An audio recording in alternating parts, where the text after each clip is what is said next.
Hey guys, Prowl 1701 here, and today we are reviewing Planet of the Giants. So yes, I have finally seen my first classic Doctor Who story from Season 2 to its completion. Yes, that is a nice achievement. And I have to say, I really like Planet of the Giants.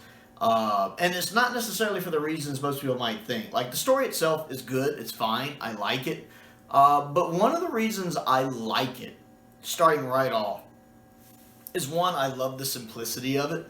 I love that it's a very simple plot with a couple A and B plots going on, them being small and needing to get back bigger, and plus the one guy getting murdered and the other two trying to cover it up. So you have both of these things going on, but they're still simplistic in their nature.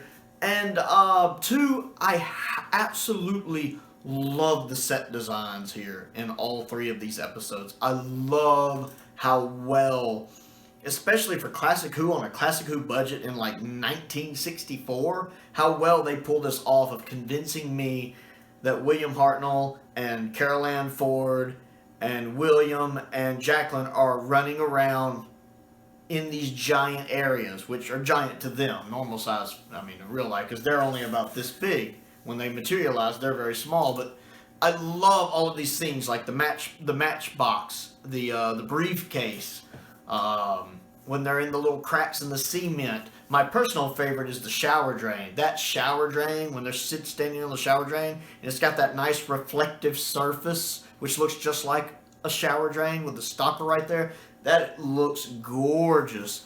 And then later when they're by the little notepad and they've got the little aerosol can, they're holding the matchstick.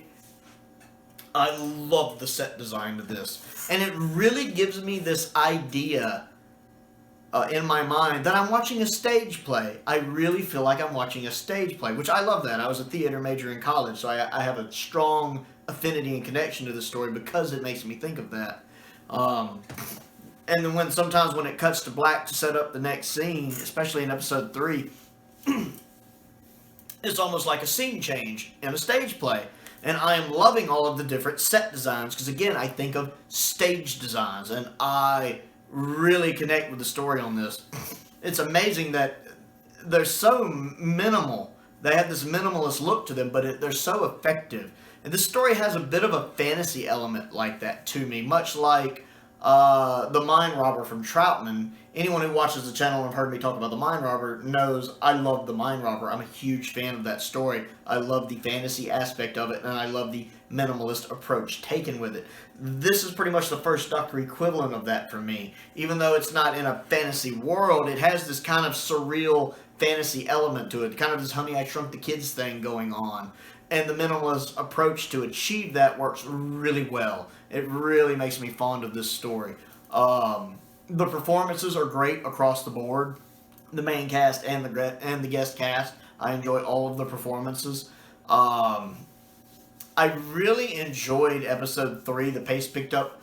I know episode 3 was originally episodes 3 and 4. It was supposed to be a 4-parter, and episodes 3 and 4 got edited together. I think that might have been a good choice because the pace does move at quite a good clip here.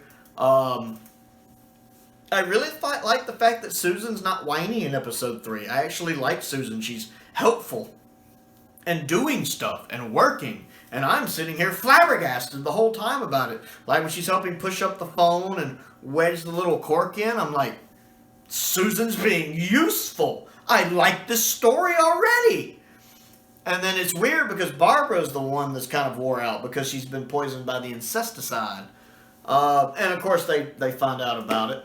Now, I mentioned in my reviews of episode 1 and 2 that most of episode 1 to me is more about getting things set up, letting the audience know what's going on with them being shrunken down and with the murder taking place with the other side characters.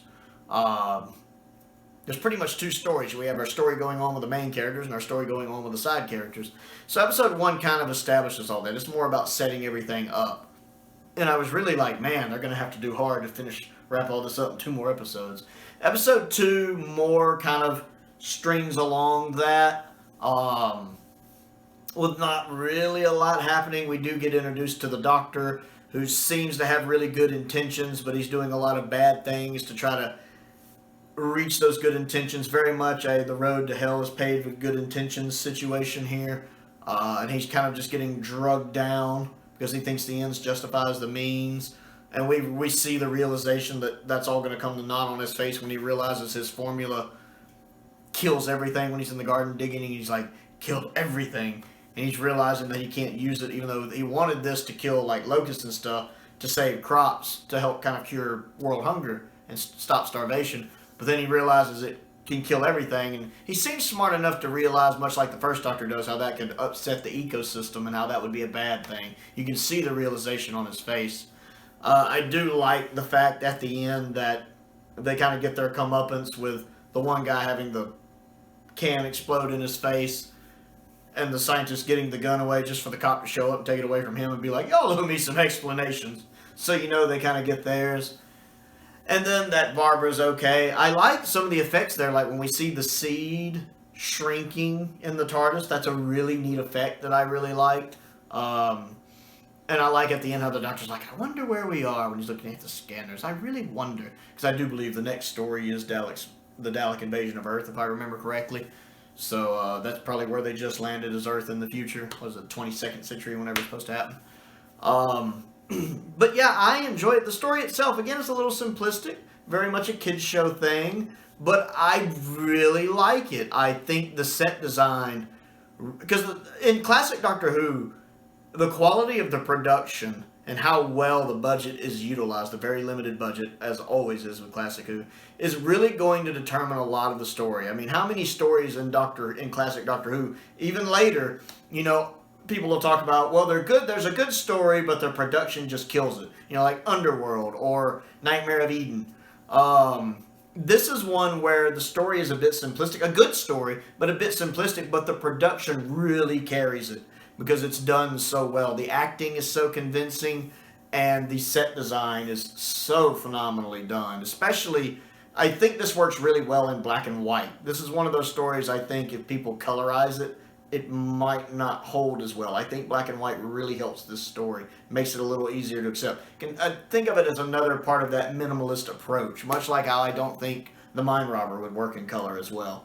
There's something about black and white that lends themselves very well to both those stories. Lends itself very well to both those stories. So I really liked Planet of the Giants. It was a nice first story from Season 2 to watch.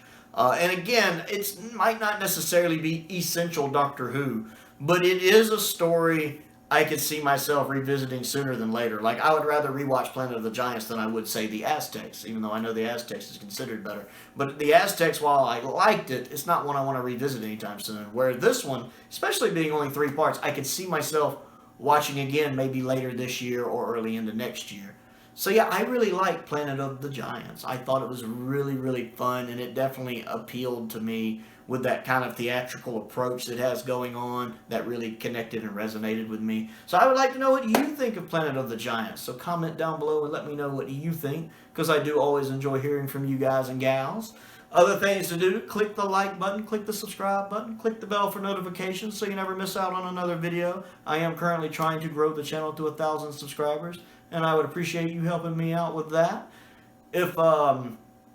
If you would like to support me in other ways, I have a P.O. box. Matter of fact, Planet of the Giants, this DVD was actually sent to me by one of my subscribers, Steve Knievel. I want to give a huge thank you to him because I very much enjoyed this story, so I really appreciate him sending it to me. He's also the subscriber who sent me my copy of the Aztecs, so I really appreciate both of those.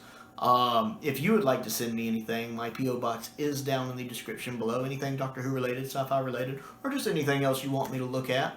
If you would rather support me another way, I do have a Patreon. There is a link to my Patreon down in the description below. My entry-level tier is only $2 a month. I want to give a special shout out to 2 of my top tier patrons, Stephen Crane and the 5th Doctor. I really appreciate their support, just as I appreciate the support of every one of my patrons. Thank you very much. And a link to my Amazon wish list is down in the description as well, if there's anything on that you might be interested in sending me. Most importantly, though, at the end of the day, I just want to say that I really appreciate you taking the time to watch this video. You have a good day.